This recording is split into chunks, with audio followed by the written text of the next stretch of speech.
பிள்ளைங்களோட ரைட்டிங் ஸ்கில்ஸ்க்கு முன்னாடி colouring activities ரொம்ப இம்பார்ட்டன்ட் அவங்க ரைட்டிங் ஸ்கில் டெவலப் பண்ணுறதுக்கு. ஸோ நம்ம அவங்களுக்கு ஃபஸ்ட்டு ஸ்கிரிபிள் பண்ணுவாங்க. ஒரு பேப்பரில் அன்கண்ட்ரோல்டாக பண்ணிகிட்டு இருப்பாங்க. ஸோ அதனால் அவங்களோட ஹேண்ட் மூவ்மெண்ட் எல்லாமே டெவலப் ஆகும். ரைட்டிங்குள்ளே ரெடி ஆவாங்க. அதுக்கப்புறம் அவங்களுக்கு கலரிங் பண்ணுறதுக்கு கொடுக்கணும். ஒரு சிம்பிள் ஷேப், ஸ்கொயரு, சர்க்கிள் இந்த மாதிரி சிம்பிள் ஷேப் கொடுத்து அந்த பாக்ஸுக்குள்ளே கலரிங் பண்ண வைக்கணும். ஸோ சம்டைம் அவங்க வெளியே போவாங்க.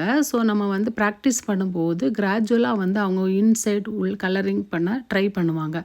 அந்த பாக்ஸுக்குள்ளே அந்த ஷேப்புக்குள்ளேயே கலரிங் பண்ண ட்ரை பண்ணுவாங்க. கிராஜுவலாக அவங்களோட ஷேப்பை இன்க்ரீஸ் பண்ணலாம். சர்க்கிள்லேருந்து ஸ்டார் பண்ணலாம். ஸோ ஒவ்வொன்றுத்துக்கும் இன்க்ரீஸ் ஆகும் அவங்களோட கான்சன்ட்ரேஷன்லாம். ஸோ இதனால அவங்களோட ஐ ஹேண்ட் கோஆர்டினேஷன் எல்லாமே டெவலப் ஆகும்.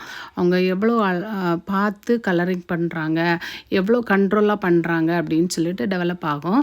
ஸோ அந்த ஃபிங்கர் மசில்ஸ் கூட அவங்களுக்கு ஸ்ட்ரென்தனிங் ஆகும். ஸோ அந்த அக்யூரசி கூட அவங்களுக்கு டெவலப் ஆகும். ஸோ இந்த ரைட்டிங் ஸ்கில்லுக்காக இது ரொம்ப யூஸ்ஃபுல்லாக இருக்கும். ரைட்டிங்க்கு ரெடி ஆவாங்க. ஸோ இந்த மாதிரி ரைட்டிங் ஸ்கில்லை டெவலப் பண்ண வைக்கலாம். Thank you so much. பாய்.